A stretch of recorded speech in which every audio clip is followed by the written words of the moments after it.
Bonjour à tous. L'image que vous voyez en illustration provient d'un timbre ukrainien de 1993, imprimé pour la commémoration de l'Holodomor. L'Holodomor signifie en ukrainien l'extermination par la famine, devenu le symbole de la paranoïa de Staline vis-à-vis de la nation ukrainienne. On peut voir dans cette représentation un enfant, l'enfant martyr de la famine, accueilli au cœur de la compassion et de la miséricorde de la Vierge Marie, Mère de Dieu et de l'Église, dans une Ukraine profondément chrétienne. Le tout au surplus en opposition au modèle des statues soviétiques, avec le bras tendu indiquant le chemin à suivre qui n'a pas lieu d'être ici. Cette figure sera transposée aussi dans une statue au mémorial de la grande famine de 1932, place Mikhaïlivska à Kiev. Le président ukrainien Volodymyr Zelensky rend chaque année hommage également aux victimes avec son épouse, en plaçant des bougies au pied d'une autre statue, la fille de la faim, autre symbole fort de l'Holodomor au sein du mémorial. Mais en quoi le passé à cet égard est d'une brûlante actualité? Mariupol est devenu l'enfer sur terre. C'est ce que déclare au 22 mars Yaroslav Zelensniak, le député de cette ville portuaire au sud-est de l'Ukraine, où se concentrent actuellement bombardements, dévastations et cadavres de rue. De nouveaux missiles tombent à longueur de journée et détruisent ce qui n'a pas encore été détruit. La guerre de la terreur s'est abattue sur cette ville et désormais plus aucun journaliste ne peut documenter le martyre de Mariupol, au risque d'être pris à partie dans la violence des assauts. Avant cela, les images terribles des crimes de guerre manifestes dans cette ville avaient fait le tour du monde. Souvenez-vous, l'hôpital pédiatrique foudroyé et ces femmes enceintes qui succomberont avec leurs enfants. Le théâtre explosé et ces centaines de civils qui disparaîtront sous les décombres, alors même que le mot enfant était pourtant visible depuis le ciel de part et d'autre du bâtiment. Mais aussi les fosses communes où s'entassent désormais des corps d'enfants selon les journalistes d'Associated Press, du fait de la famine et de l'incurie de tout élément de survie. Le manque est tel que les habitants sont par exemple réduits à faire bouillir de la neige pour boire. 5000 morts estimés à ce jour et quelques 350 000 habitants, sans doute moins aujourd'hui, dans les ruines, coupés du monde, appelés à mourir de faim. Une situation qui n'est pas sans rappeler l'Holodomor ukrainien de 1932-1933, rappelons-nous, l'extermination par la faim. Contrairement à l'Holocauste, ce terme n'est pas rentré dans les mémoires. Pourtant, l'Holodomor a été aussi meurtrier que ceux qui ont frappé les Arméniens et les Juifs au cours du XXe siècle.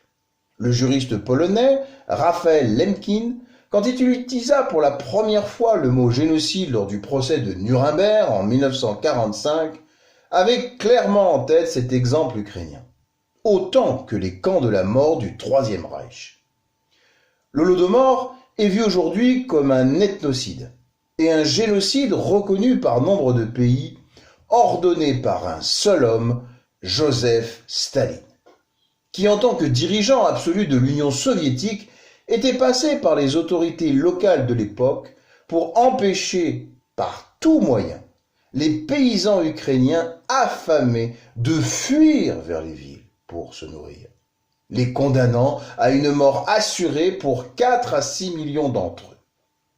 Une famine qui a également été provoquée par le même Staline, en imposant à l'Ukraine un niveau de collecte des récoltes totalement disproportionné, ce qui revenait à piller les ressources essentielles à la population pour vivre. La République d'Ukraine était alors une terre riche en céréales, réputée pour l'abondance de ses fruits et légumes. Elle représentait 22,5% de l'exploitation agricole de l'URSS et 18% de sa production industrielle.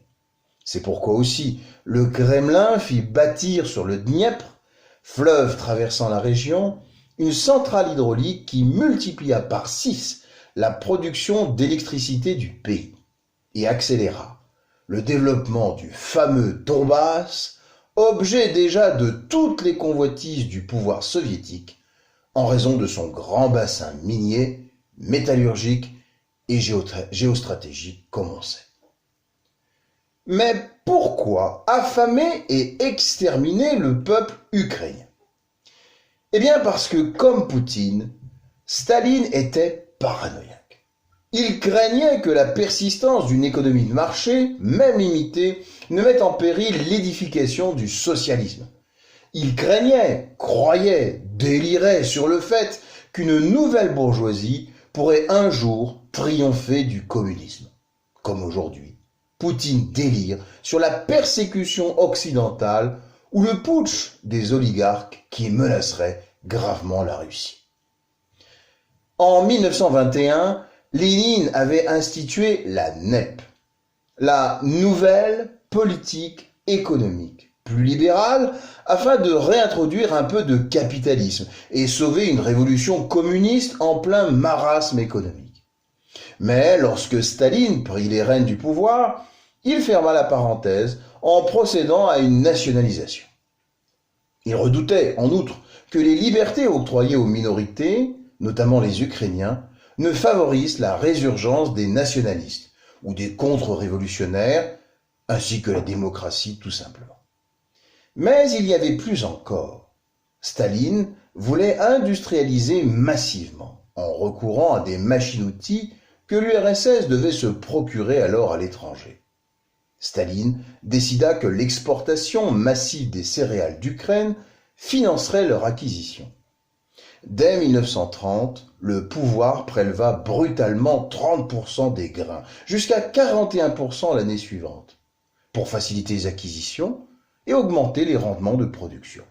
Staline décréta alors la collectivisation de l'agriculture, l'abandon de la propriété privée, au profit des fameuses sovkhozes, kolkhozes, fermes d'État et coopératives. Comme aujourd'hui, les paysans ukrainiens résistèrent vigoureusement contre l'oppresseur. Et comme aujourd'hui, ces hommes qui ne défendaient que leur famille furent taxés de spéculateurs, qui cacheraient soi-disant des stocks de céréales, de koulaks à dékoulakiser, c'est-à-dire des usuriers en russe, pour qualifier en réalité des paysans seulement aisés, puis d'ennemis du peuple, d'ennemis de classe, de saboteurs, bref, des soi-disant terroristes ou nazis ukrainiens de leur temps. Toute la classe paysanne, principalement dans les régions de Kharkov et Dniepropetrovsk, c'est-à-dire non loin de l'actuel Marioupol bombardé par les Russes, fut de la même manière frappée par une répression de plus en plus impitoyable. Staline lança sur l'Ukraine des brigades de choc, constituées de komsomols, des membres des jeunesses communistes et des voyous issus du lumpenprolétariat, avec l'armée assurant le blocus total de la population sur les routes. Dans un climat de terreur, la police politique, la GPU-NKVD, multiplia les arrestations, les fouilles des fermes, les pillages des moindres réserves. Tout opposant ou rebelle était envoyé au goulag, alors que la population luttait simplement pour se nourrir et survivre. À rapprocher d'ailleurs aujourd'hui des représailles publiques dans certaines villes ukrainiennes, personnes filmées, ligotées, dénudées, fouettées à un poteau public, qui ne sont autres que des voleurs ou des pilleurs de domicile pour avoir privé des civils du minimum vital. Des communistes locaux ukrainiens furent également déportés dans des camps de concentration, sous prétexte d'avoir permis à des nationalistes ukrainiens de saboter la collecte de grains. Et puis, le 7 août 1932, fut promulguée l'incroyable loi des épis, consistant à garder uniquement sur soi 5 grains. Je dis bien 5 grains de blé ou de seigle, sous peine de mort. Le crime, vol ou dilapidation de la propriété socialiste. De juin 1932 à décembre 1933, 125 000 personnes furent condamnées ainsi, dont 5 400 à la peine capitale, certaines pour avoir volé quelques épis de blé ou de seigle dans les champs. Aujourd'hui, mourir pour avoir le malheur d'habiter Marioupol ne vaut pas mieux. Ou, à moindre mal, risquer 15 ans de prison pour parler en Russie de, je cite, guerre en Ukraine. Comme Poutine également, Staline mentait publiquement sur la situation, avec le plus grand cynisme quand l'impensable était dénoncé. Je cite, « On nous a dit, camarade Terekov, que vous étiez un bon orateur. Manifestement, vous êtes aussi un bon conteur. Vous avez composé 6 bons contes sur la famine, que vous avez pensé nous faire peur avec ça. Mais cela ne marchera pas. » Ou encore, en réponse à un dirigeant local communiste tentant d'émouvoir Staline, « Je te conseille de t'inscrire à l'Union des écrivains. Là, tu pourras écrire tes fables et les imbéciles te liront. » De la même manière, Staline organisa des opérations de propagande vers l'étranger, destinées à faire rempart aux rares informations qui parvenaient à circuler. Ainsi, Édouard Herriot, maire de Lyon et chef du Parti radical français, fut berné dans les grandes largeurs. Citons-le. « J'ai traversé l'Ukraine. Eh bien, je vous affirme que je l'ai vu tel un jardin en plein rendement. » En réalité, les communistes ont fait ce qu'il fallait pour maquiller les villages où devait passer le leader occidental, aspirant alors au rapprochement entre la France et l'URSS pour contenir l'Allemagne qui venait de tomber aux mains des nazis. Staline profita donc du contexte international pour maquiller toute trace du crime. La vérité, c'est que l'Ukraine devint un mouroir à ciel ouvert, à l'image du sort réservé aujourd'hui à Marioupol. Au cours de l'hiver et du printemps 1933, la famine prit des proportions terrifiantes. En 6 mois, la mortalité fut multipliée par 10 dans certaines régions. Aucune aide ne fut apportée aux affamés et de nombreux cas de cannibalisme furent attestés. On mangeait les chevaux, les chiens, les rats, les racines de plantes et puis les enfants. Un survivant, Alexandra Ovdiuk, 92 ans en 2013, raconte: « Nous avions peur de marcher à travers le village parce que les paysans étaient affamés et mangeaient les enfants. Je me souviens de ma voisine qui avait une fille. Un jour, sa fille a disparu. Nous sommes allés chez elle et la tête de sa fille avait été séparée du corps et le corps cuisait dans le four. » Le phénomène est si peu rare que le gouvernement fait imprimer une affiche qui proclamait « Manger son enfant est un acte barbare ». À l'image du roman Tout passe de Vassili Grossman, je cite, « Certains paysans sont devenus fous. Ils débitaient les cadavres et les faisaient bouillir. Ils tuaient leurs propres enfants et les mangeaient. Mais ils n'étaient pas coupables. Les coupables, ce sont ceux qui ont réduit une mère à manger ses enfants. » Ce que résume autrement une paysanne du village de Makivka.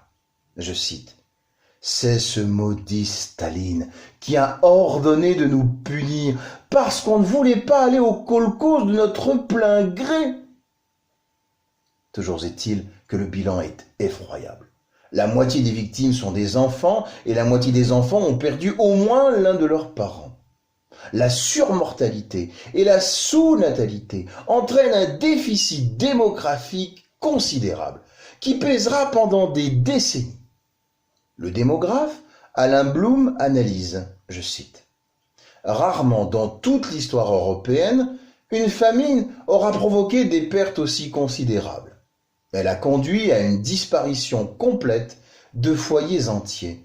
Elle a vidé des localités et n'a guère laissé subsister que des familles décomposées. » C'est pourquoi le Parlement européen reconnaîtra très logiquement l'Holodomor comme un crime contre l'humanité le 23 octobre 2008, cristallisant encore davantage l'affrontement idéologique historique entre Ukrainiens et nationalistes russes.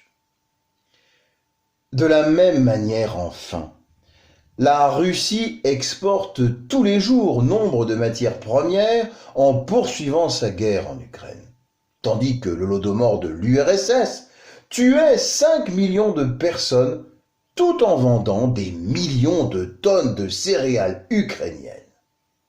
Revoir à cet égard notre dernier article ou vidéo. Mais une différence notable existe entre l'Holodomor et la guerre en Ukraine d'aujourd'hui. L'information. Oui, l'information, car l'Holodomor se déroula en silence, caché par le régime stalinien, ignoré du reste du monde, ce qui n'est plus le cas de nos jours, grâce aux médias et aux réseaux sociaux, pour ceux en tout cas qui relaient les faits avérés. Mais à voir la désinformation que mène Vladimir Poutine sur sa population et la propagande extérieure à qui veut bien l'entendre, il y a toujours beaucoup à faire. Rendons hommage à tous ces journalistes consciencieux, risquant pour certains leur vie pour nous informer. À l'instar, par exemple, de Gareth Jones. Gareth Jones qui, en mars 1933, avait donné l'alerte sur la situation dramatique en Ukraine. Après avoir obtenu une interview d'Adolf Hitler, nouveau chancelier du Reich, le reporter avait souhaité rencontrer Staline. À la façon d'un Tintin ou d'un Rouletabille, il faussa compagnie à ses guides et se rendit sur place pour découvrir l'horreur. Mais de retour à Londres, il se heurta au scepticisme, voire à l'hostilité des milieux officiels. C'est que, en ce début des années 30, où l'on redoutait un nouveau conflit mondial, personne ne tenait à indisposer l'Union soviétique. Tout comme aujourd'hui, il serait malvenu de contrer militairement la Russie, détentrice de l'arme nucléaire. Walter Duranty, le complaisant correspondant du New York Times à l'époque, accusa même Jones d'affabulation et de mégalomanie, se rendant pour le moins complice passif de tuerie en manquant à son devoir de journaliste. Ainsi, il suffirait bien souvent d'écouter sans a priori, puis de vérifier sérieusement l'alerte lancée pour sauver des vies. Sous peine ici de voir la Russie et ses alliés dénier encore aujourd'hui le génocide ukrainien par l'Holodomor, tout comme la majorité de la population russe soutient la dénazification de l'Ukraine. Le régime soviétique a rejeté la mémoire de la famine de ses victimes que rien, ni croix, ni aucun autre signe ne vient honorer. C'est pourquoi la guerre en Ukraine a sans doute réveillé l'appartenance viscérale des Ukrainiens à leur terre, gravée dans l'inconscient collectif depuis l'Holodomor. Avec la défense d'une nation prenant sa revanche contre le même type de moscovite tyrannique, au travers d'une résistance acharnée pour leur survie et leur indépendance. Quoi de plus normal et qui appelle notre soutien indéfectible quand on exécute des innocents à Mariupol comme partout ailleurs dans le monde, alors qu'ils se battent aussi pour ne pas mourir de faim. Concentrons-nous, si vous voulez bien, une dernière fois, sur l'image que vous voyez, sur cette image de l'enfant martyr de la famine. Voyez là cet enfant, accueilli au cœur de la compassion et de la miséricorde de la Vierge Marie. Oui, prière pour la fille de la faim, pour tous les enfants du monde victimes de la faim et de la guerre.